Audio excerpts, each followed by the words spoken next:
All right, the victory.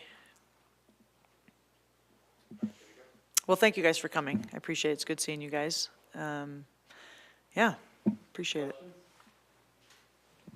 And then you've got a bit of an interesting schedule this week. Obviously, 3 games in what, 5 days. But then you also have USC twice in like back-to-back weeks. You know, you've got a difficult schedule in this next 2 weeks. But kind of where do you feel like you're at right now, especially coming off of 2 big wins? I think we're right where we want to be, where we need to be. You kind of always want to be in first, but I think we're tied right now for 5th. And, you know, in the hunt for the NCAA tournament with 6 games left. So at this stage in February, it's just about, you know, having a little more fight than who you're playing. And, you know, we're playing for something, which is fun. So I don't want it to be a pressure situation. It's just got to be, our team's worked really hard. We've had a great year.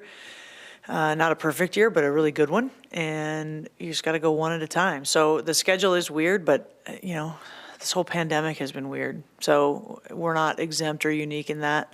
But, you know, we play USC in a makeup game tomorrow at 2, and then we go on the road, play at Stanford. I think Stanford's playing Oregon State on Wednesday in a makeup game. Like not everybody, but a lot of teams are getting those games in because it's just good for standings and seeding and all that. And then we play Stanford at Stanford on Friday. I think they're 2nd in the country still. And then at Cal. And then we come home for a couple days, and then we go back on the road and play at USC again, like you mentioned, and then at UCLA. So we're making up the game from USC from when they came up this way in January, early January, when we were shut down. So you fit them in when you can, but it does bring kind of bizarre circumstances with playing the same team back to back. But it is what it is, and like I said, I love our group. I love where we're at. But we can't get ahead of ourselves. So right now, all we're talking about is USC tomorrow. And then, you know, Thursday we'll wake up and start getting ready for undefeated Stanford. And then the next day we'll get it, you know. So just one at a time, only 6 games left, which is crazy. We just got to take care of business. I know you say you don't want to overlook USC, but obviously you've played Stanford this year. You guys held them tough. You led at one point and were playing them tough. And then that 4th quarter, you just kind of couldn't hold on. I mean, do you feel like anything's changed in the time that you've been able to play them? Where's your team at maybe the last time you've played them?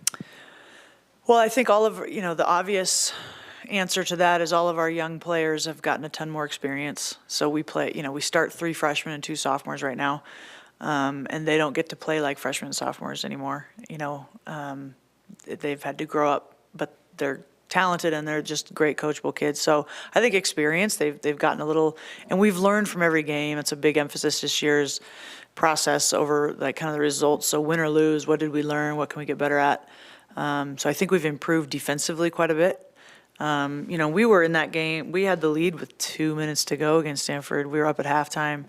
Some things didn't go our way, and they're undefeated for a reason, reigning national champs for a reason. They had a ton of experience, and they made plays we didn't.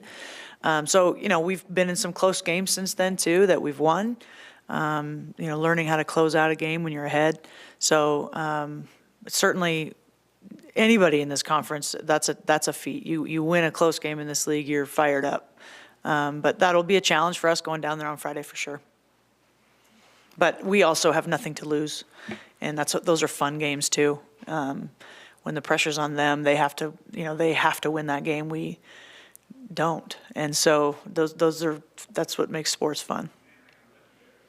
Lynn, as far as the net rankings are concerned, it looked like you won 3 games but dropped 4 spots. How do you explain that to somebody like me who really doesn't know how that all works?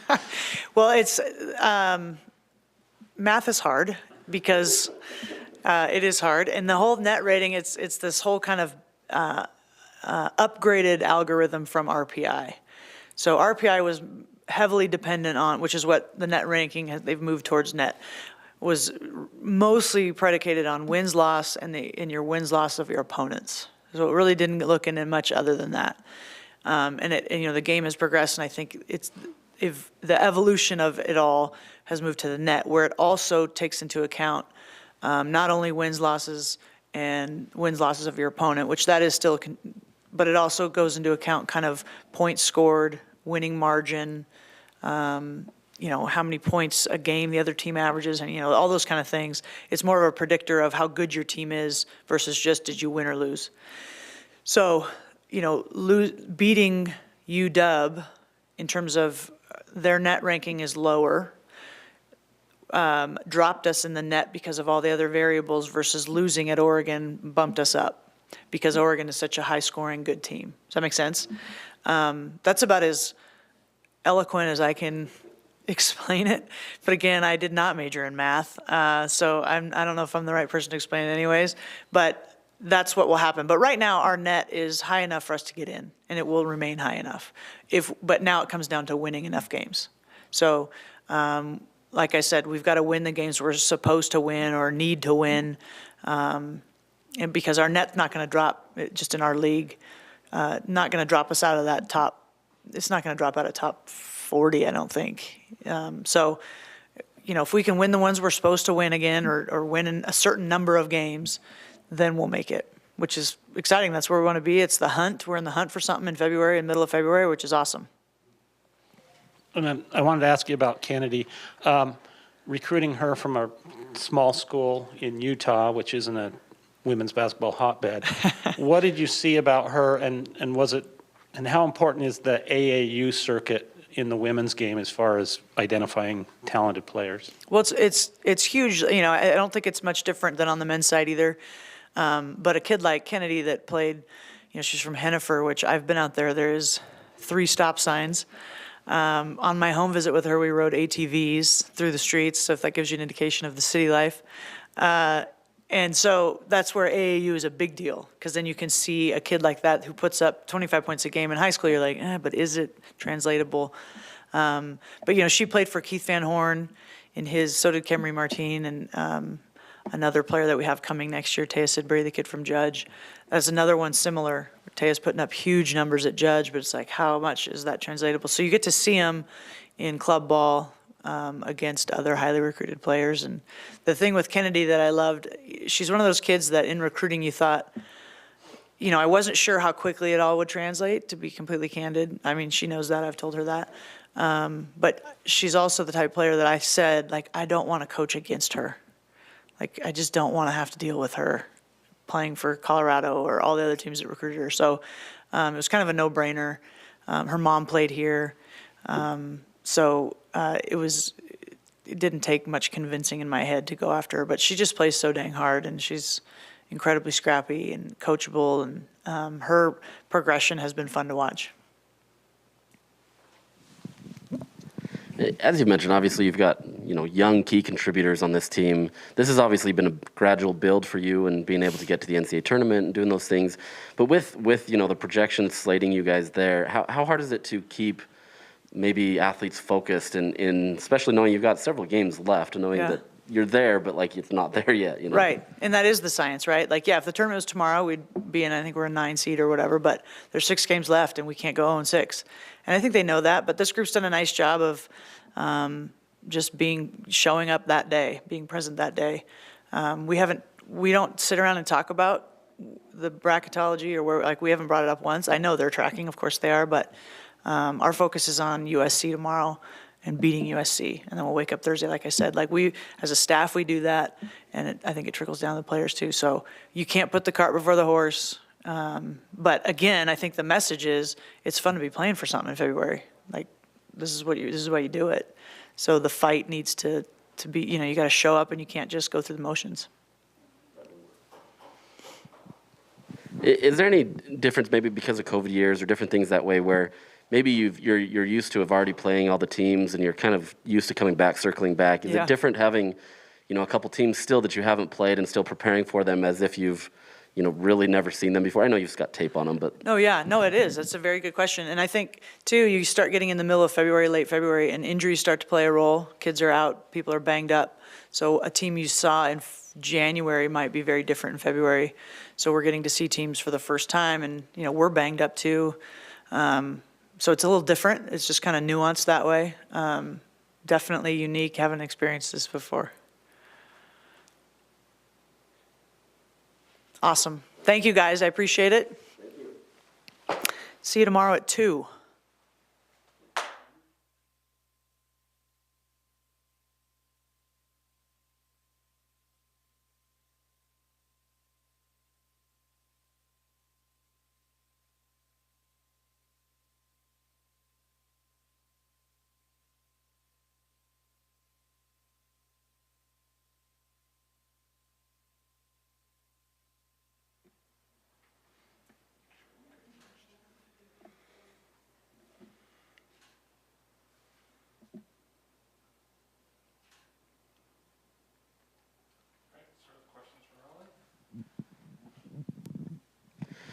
Raleigh, obviously this season's kind of had its roller coaster moments, and everything's kind of been what it has. But how do you feel like the team, or I guess where do you feel the team is at right now, knowing that you're coming into the end of the season, the regular season, heading into the tournament?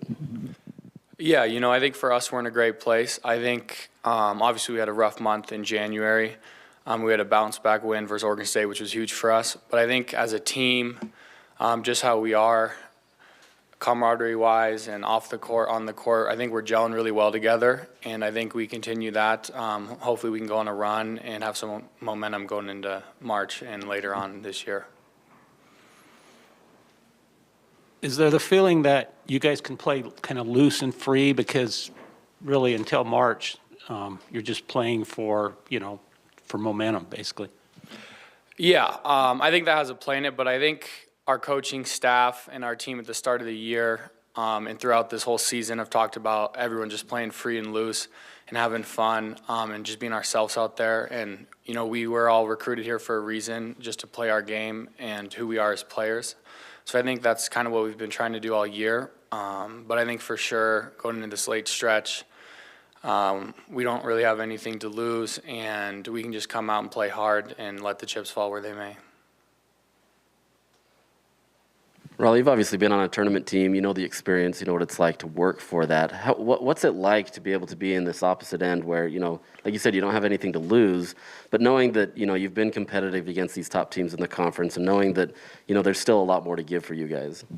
Yeah, I think it starts with just looking at, we've been in a lot of big moments and big games where we just haven't finished and closed out. But I think that, I wouldn't say gives us hope because we always have hope, but and we believe in ourselves. But I think it helps to look at those types of games and know that we're a squad and a team that can be in those games and possibly win those games. You're obviously playing a lot of minutes. Like, how are you holding up physically?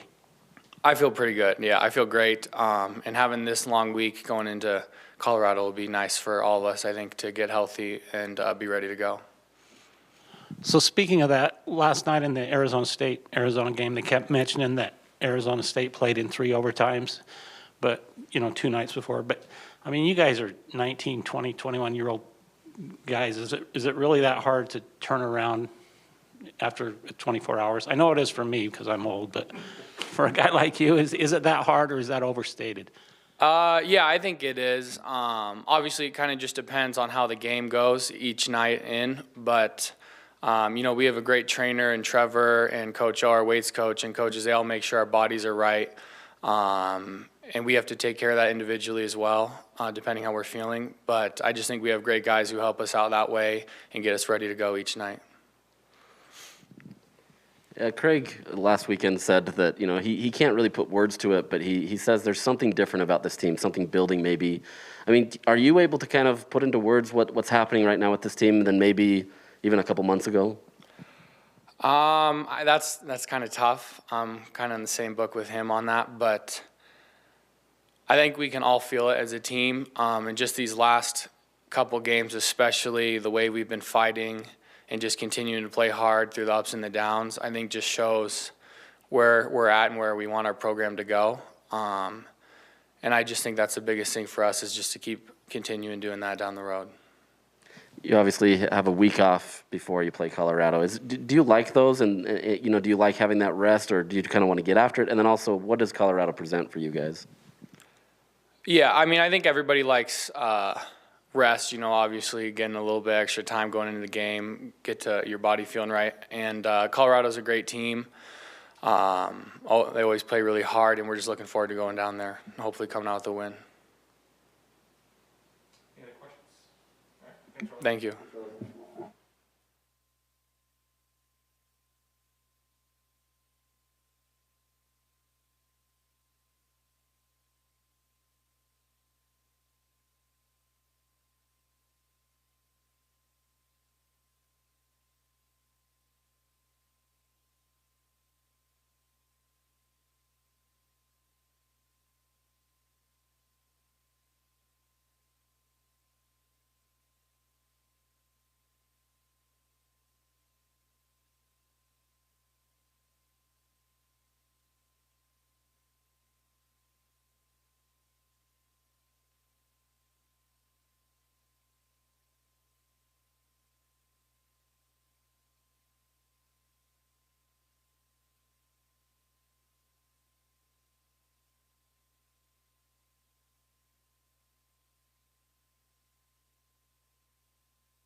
Light crowd today.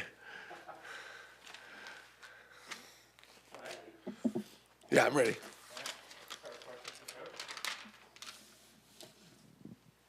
Craig, you obviously get a week off. You get an opportunity to heal. I know this has kind of been an up and down season, but what's it like to now to be able to have a week knowing that you're going up against an opponent that you haven't really faced yet? Yeah, Colorado, one of two teams we haven't faced, them and Stanford. I think it's, I don't know, you think about that a lot. I wish we were just continually playing, quite frankly, but obviously, our staff met for quite a while yesterday about a lot of different things, about recruiting, about our team, and who's playing well, how can we help individual guys, but also just our team scheme, and are there different things that we should be doing to enhance and help our team out? Are we going to more try to fine tune? So it's a little bit of everything that way. We did individual workouts yesterday. Just get them back in the gym with their skill coaches, so to speak, and then obviously we'll have I anticipate us having a great practice today, and get a chance to get some of our guys to kind of get their, I don't want to say get their legs back, but maybe just kind of get the legs refreshed here, because we have been going pretty fast and furious. I think maybe us and Cal are the only two teams that have not missed a game, although we had one rescheduled, but we're right on course in terms of we haven't missed a game up to this point. So, and then obviously recruiting's an all the time deal, but always, looking at that piece and evaluating where we're at with certain guys and targets, and where we think we'll be in terms of what we're going to need to get in terms of the recruits or prospects. You've obviously coached NCAA tournament teams. You know that experience. At this time of the month, it's more just like not losing, right? Trying to sustain. But now you're in a different scenario where Raleigh said it's like, in some ways, it's kind of, you have nothing to lose, right? You're trying to build that momentum towards the tournament or the conference tournament. What's kind of that dynamic like for you, knowing that you've been now on both sides of that? Yeah, it's definitely different than it's been the last 3 years for sure. But in some ways, it's like it was at South Dakota in terms of, or other years as an assistant coach, where you're just trying to be your best for the conference tournament, and we want to win every game, of course. But, what is it going to take to have some sort of success down in Las Vegas to get to the NCAA tournament? And that's where, you just got to keep building, keep getting better. That's what we've been really trying to emphasize with our team. We don't talk a lot about, the Pac-12 tournament. We just concentrate on let's be our best today. It's definitely a little bit different vibe, though, that way. The last 3 years, essentially we were on the bubble all 3 years. And going way, way back at Mayville, we were really, really good. And there were 7 at-large bids, and we were always right there for 2 of those 3 years. So it is kind of a different vibe. But, just really trying to concentrate on, and not to sound like a broken record, but let's get every guy. You can see Raleigh, Raleigh was in here today speaking, obviously, and he had an unbelievable weekend. When you just look at his numbers, it was outstanding. His shooting percentages, his assist to turnover ratio. I think he had 12 assists to 1 turnover in the 2 games, and not to mention also guarding, if not their second best perimeter player out there. So, but I think you can see the improvement on a lot of different guys, and that's where we're really trying to focus, is getting every guy better, which will enhance our team to get better. Craig, I haven't looked at your history as far as your free throw shooting teams, but obviously this team is really good, except for the other night. Except for the other night. Yeah. What's your secret? What is it? Just a matter of these guys are good shooters, and so they're going to shoot free throws well, or is there a? I think that's where it starts. Free throw shooting is, I think, a lot of things. It's confidence. It's your shooting ability, and I do think we have a good shooting team. We haven't always showed that consistently, but I do think we have a good shooting team. It helps when your bigs make free throws. Generally speaking, your big guys are the guys that struggle more than others, and BC's have, knock on wood, Lahat's been making his. RB's a good free throw shooter. We have a lot of good guys that can make them. So, and then I think just confidence. A lot of free throw shooting is mental toughness, but that's the one sustained thing I think we've done all season, and obviously kind of peaked its ugly head against Oregon the other night, but hopefully that'll be a sign of our teams. Our teams, generally speaking, have been very good free throw shooting teams. So I hope this is a fair question, because Here we go. you had no You gave me the sign. control. You lobbed the first one up there, huh? For those of us who are around the last few years, we're noticing, the guys that left are really playing well. Timmy and Pella and what's the Plummer. guy, Illinois. Plummer. Yeah, Plummer. Do you ever allow yourself to wonder what might have been, or you just don't even pay attention I to don't, that? Jay. It's a fair. That's more than a fair question, right? We at the end of the day, we lost. A guy to Arizona, a guy to Maryland, a guy to Illinois, a guy to Texas, a guy to Utah State. I think I'm forgetting one maybe. What's his name? Turned pro. Mickey. So, and that was a team that, was under 500 last year. And obviously it's worked out for those guys, or most of them. But I don't think about that stuff. I guess, I got to know Pella a little bit, and Ryland. Those are the 2 guys I got to know. Everyone else was in the portal before I was hired. But those are the 2 guys that we had some individual workouts and whatnot. But, I learned a long time ago, just you got to control what you can control. And I don't know. I've just never been wired that way. This is where we are. This is what we're going to handle, and this is where we're going to move forward with. And we knew, like I've said, our margin for error was relatively thin in the first place, and we haven't had some things go our way. But I'm more excited than ever about this team and the direction that we're trending towards. And I don't know what that's going to show up in the win-loss column, but also for the future of this program. Okay, obviously you've only got tape on them and you've seen how they go, but what are kind of the struggles that Colorado presents? They're a good team. They're kind of middle of the road team in some respects, but kind of where do you see them right now? Yeah, they're, and I've only watched one game on them, to be quite frank, just because I've been really thinking about our team with the long week and some things with recruiting and whatnot. But they're always going to be very well coached. Tad Boyle has been so successful over 12 years. I think him and Coach Altman are the the 2 longest tenured in the league. It's always very difficult to play at their place, is what history shows. But they just have they have a projected NBA pick this year if he decides to come out. That's a very, very versatile, long guy that can make threes, can score on the basket, just a lot of different mismatch issues that way. And that's what I think they present. They're a very good guard play. Bartholomew is playing outstanding this year. And the freshman KJ Simpson's a very good player as well. But they just have a lot of different parts that way. Now, they've been hit here recently with a couple injuries. One guard that was a very good defensive player, and then another big guy, Lawson Lovering, who is a freshman but is great size and brings a different dimension to them. So, they have a lot of versatile parts. They can move guys all over the place. I would say they're non-traditional at the 5. Their 5-man can make threes, and they can move them all around. But certainly they have good length, very good athleticism all the way across the board. And they hit a little rut here until, obviously they just beat Oregon State, but I think they had last 3 in a row going into that. So I just know it's going to be a battle. When I was an assistant at Colorado State, we would play Colorado, and Tad Boyle's teams are just very hard-nosed and very disciplined, and they're going to make you work for everything.